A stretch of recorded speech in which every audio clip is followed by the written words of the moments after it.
Hi friends, எல்லாருக்கும் வணக்கம். எல்லாரும் எப்படி இருக்கீங்க? எல்லாரும் ரொம்பவே நல்லா இருப்பீங்க நம்புறோம். நாங்களும் ரொம்பவே நல்லா இருக்கோம். இன்னைக்கு வீடியோ எதை பத்தி அப்படின்னா, டைட்டிலே பார்த்துருப்பீங்க. வீட்டில் இருந்தபடியே பெண்கள் எந்த இன்வெஸ்ட்மெண்ட்டும் இல்லாம எப்படி சம்பாதிக்கலாம். அது மாரி சில பேர் வந்து கை குழந்தை வச்சிருப்பாங்க. அப்படி இல்லைன்னா வீட்டு வேலையும் பார்த்துட்டு வெளியிலயும் போக முடியாத ஒரு சுச்சுவேஷன்ல இருப்பாங்க. அவங்களுக்காக தான் அந்த வீடியோ. 2-3 பேர் வந்து நான் முதலீடு இல்லாம வேலை 20,000 to 40,000 சம்பாதிக்கலாம் அப்படின்னு நான் போட்டு அது ஏமாந்ததுனால அந்த மாதிரி போட்டிருந்தேன். அதுலயும் 2-3 பேர் வந்து வேற ஏதாவது வேலை இருந்தா சொல்லுங்க அப்படின்லாம் சொல்லியிருந்தீங்க. அதுக்கு நான் வீடியோ போடுறேன்னு சொல்லியிருந்தேன். அதுக்காக தான் இந்த வீடியோ நான் வந்து எடுத்துட்டு இருக்கேன். இப்ப வந்து நான் இது தம்பி வந்து ஸ்டாண்ட் வச்சு எடுக்க முடியாது. கொஞ்சம் வீடியோ வந்து ஷேக் ஆகிற மாதிரி தான் இருக்கும். கையில வச்சுதான் எடுத்துட்டு இருக்கேன். ஸ்டாண்ட் வச்சோம்னா எடுக்க விட மாட்டான். அதனால நான் இப்ப கையில பிடிச்சிட்டு தான் எடுத்துட்டு இருக்கேன். கொஞ்சம் அட்ஜஸ்ட் பண்ணிக்கோங்க.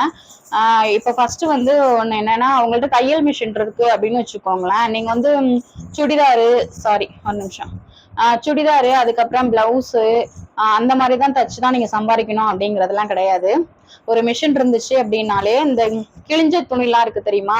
நீங்க நார்மலா சுடிதார் அந்த மாதிரி தைக்கிறத விட நீங்க கிழிஞ்ச துணியெல்லாம் இங்க தைக்கப்படும் அப்படின்னு மட்டும் போட்டுட்டீங்கன்னு வச்சுக்கோங்களேன், ஒரு போர்டு.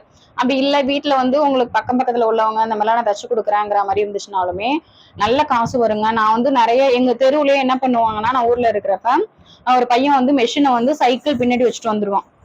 வந்துட்டு என்ன பண்ணுவாங்கன்னா, தெருவுல போயிட்டு இந்த மாதிரி பெல்லு மட்டும்தான் அடிப்பான். நான் வந்து இந்த மாதிரி தையல் வந்திருக்கு அப்படிங்கிற மாதிரி எதுவுமே சொல்ல மாட்டான். ஒன் டைம் வந்தான். அதுக்கப்புறம் வந்து இவன் தான் வரான்னு சொல்லிட்டு சின்ன பையன் தான் வரான் அப்படின்னு சொல்லிட்டு நல்லாவே தெரியும். வந்துட்டாங்கன்னா அந்த தெருவுல உள்ள பூந்துட்டாங்கன்னு வச்சுக்கோங்க, 10 மணி 11 மணிக்கு உள்ள போறான் அப்படின்னா 2 மணி ஆகும் வெளில போறதுக்கு. எல்லார் வீட்லயும் இருக்கிற துணி, இப்ப துணி கிழிஞ்ச துணின்னும் கிடையாது. இப்ப நைட்டி எல்லாம் எடுக்கிறோம் அப்படின்னா கரெக்டான அளவா இருக்கணும்னு அவசியம் இல்லை.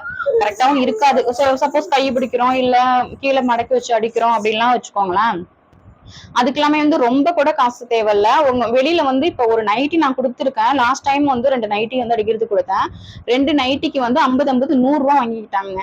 நீ அவ்வளவு வச்சு கூட பண்ண வேண்டாம். ரொம்ப அதுல ஒர்க் இருக்காது. ஒண்ணு கை பிடிக்கணும், உடம்பு லைட்டா பிடிக்கிற மாதிரி கீழே மடக்கி வச்சு அடிக்கிறது தான். ரொம்ப வேலையே இருக்காது. ஒரு 2 நிமிஷத்து வேலை தான். அதுக்கு 50 ரூபா ஒரு நைட்டிக்கு. நீங்க அதை விட கம்மியா வெளியில விற்கிறத வாங்குறத விட ஒரு 30 ரூபா வாங்கிக்கோங்களேன். அதுவே உங்களுக்கு லாபம் தான். அதை விட கம்மியா இருக்குங்கிறப்ப உங்ககிட்ட வந்து ரெகுலரா கொடுக்க ஆரம்பிச்சிருவாங்க. அந்த மாதிரி பண்ணலாம். அந்த மாதிரி கிழிஞ்ச துணி கொடுக்குறாங்க அப்படின்னா நீங்க வந்து அதுல அசிங்கம்லாம் பாக்காதீங்க. ஒரு 10 ரூபாங்கிறது வந்து சும்மா வராதுல்ல. ஒரு 10 ரூபா அப்படிங்கறதுல இருந்து ஒரு 15 ரூபா கூட நீங்க வச்சுக்கோங்க. எந்த அளவுக்கு இருக்கோ அதுக்கு தகுந்த மாதிரி வாங்கிக்கோங்க. உங்ககிட்ட ஒரு தடவை வந்து கொடுத்துட்டாங்கன்னா ரெகுலரா கொடுக்க ஆரம்பிச்சிருவாங்க. அதுலயுமே நல்ல லாபம் தான். 10 ரூபாங்கிறது சும்மா வருமா?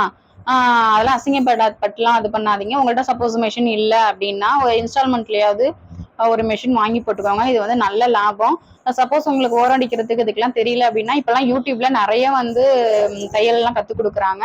அதை பார்த்து கூட இந்த மாதிரி கிழிஞ்ச துணி இல்ல நைட்டிங்க ஓரடிக்கிறது, கைலி அடிக்கிறது, ஒரு ட்ரெஸ் ஏதாவது பிடிச்சு கொடுக்கறது அப்படிங்கிறதுலாம் நல்ல லாபம். நானே சில டைம் கொடுக்கும் போதெல்லாம் யோசிப்பேன், நம்ம ஒரு மிஷின் வாங்கி போட்டு இதெல்லாம் நம்மளுக்கு மிச்சம் தானே அப்படின்னு. அதை ட்ரை பண்ணி பாருங்க.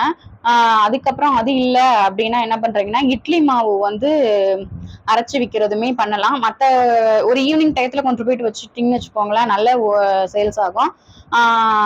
அப்புறம் வந்து அது வந்து நார்மலா கடையில எவ்வளவு வருதுன்னா 30 ரூபாய்க்கு விற்கிறாங்க இட்லி மாவு. நீங்க அதே வச்சுட்டு 30ங்கிறதுல ஒரு 25 ஆக்கிக்கோங்களேன். 30 ரூபாங்கிறதே லாபமா தான் இருக்கும். 25 ரூபாங்கும் போது 5 ரூபா கம்மியா இருக்கே அப்படின்னு சொல்லிட்டு உங்ககிட்ட வாங்குவாங்க ரெகுலரா. அதுக்கப்புறம் என்ன பண்றீங்கன்னா, கொஞ்சம் அளவு அதிகமாக்கிட்டு 30 ரூபாய்க்கு வித்தீங்கன்னா நல்லாவே போகும்.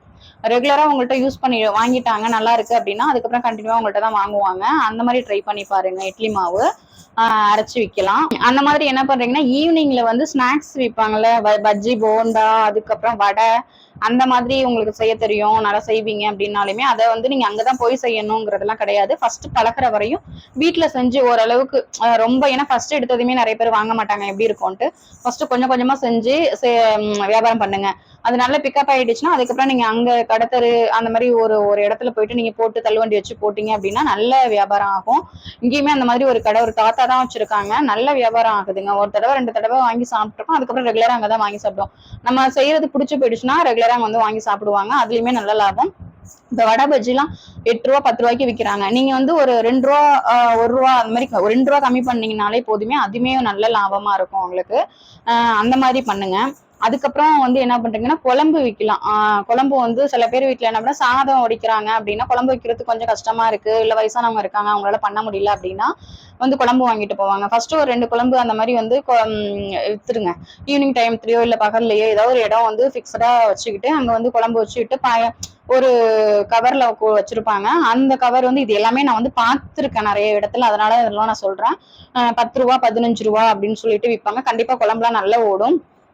ஃபர்ஸ்ட்ல ஸ்டார்டிங்ல ரொம்பலாம் பண்ண வேணாம், ஒரு 2 குழம்பு வைங்க. அதுக்கப்புறம் என்ன பண்றீங்க, ரொம்ப பிக்கப் ஆயிடுச்சு அப்படின்னா ஒரு 3 வகை குழம்பு தொட்டுக்க ஏதாவது என்னன்னா பொரியல் ஏதாவது ஒன்று 2 1 அந்த மாதிரி ட்ரை பண்ணீங்க. நல்லா பிக்கப் ஆயிடுச்சுன்னா இன்னும் அதிகமா பண்ணிக்கலாம், அதுமே ட்ரை பண்ணலாம்.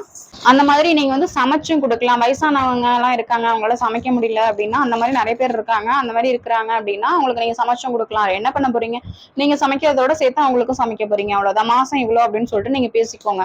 அந்த மாதிரி பேசிட்டு அந்த மாதிரி சமைச்சு கொடுத்துட்டு அதுலயுமே உங்களுக்கு நல்ல லாபம் தான். ஏன்னா நம்ம எக்ஸ்ட்ரா தனியா உங்களுக்கு போய் சமைக்க போறது இல்லைல்ல, அந்த மாதிரியும் பண்ணிக்கலாம். இல்ல வீட்டுல போயிட்டு நான் சமைச்சு கொடுக்க முடியுமானா அந்த மாதிரி நீங்க சமைச்சு கொடுத்தாலும் அது நல்ல லாபம் தான். இல்ல அசிங்கப்பட்டுட்டுலாம் இருந்தீங்க அப்படின்னா ஒண்ணுமே பண்ண முடியாது. அந்த மாதிரி பண்ணலாம். இது வந்து ரொம்ப நேரத்து வேலை கிடையாது. ஒருத்தவங்க வீட்டுல போய் சமைச்சு கொடுக்குறீங்க அப்படின்னா ஃபுல் டே வந்து அங்கேயே இருக்க போறது கிடையாது. அந்த டயத்துக்கு சமைச்சு கொடுத்துட்டு வந்துட போறீங்க, அவ்வளவுதானே. இதுவுமே நீங்க ட்ரை பண்ணலாம். அவ்வளவுதாங்க. இதுக்கப்புறம் ஒரு 4-5 ஒர்க் இருக்கு, அது வந்து நான் நெக்ஸ்ட் வீடியோல சொல்றேன். ரொம்ப லென்த்தா போயிட்டு இருக்கு வீடியோ, அதனாலதான். சரி, ஓகே ஃப்ரெண்ட்ஸ், இந்த வீடியோ பிடிச்சிருந்தா லைக் பண்ணி ஷேர் பண்ணி கமெண்ட் பண்ணுங்க. மறக்காம சப்ஸ்கிரைப் பண்ணிடுங்க, எங்க சேனலுக்கு சப்போர்ட் பண்ணுங்க. ஓகே, தேங்க்யூ, பாய்.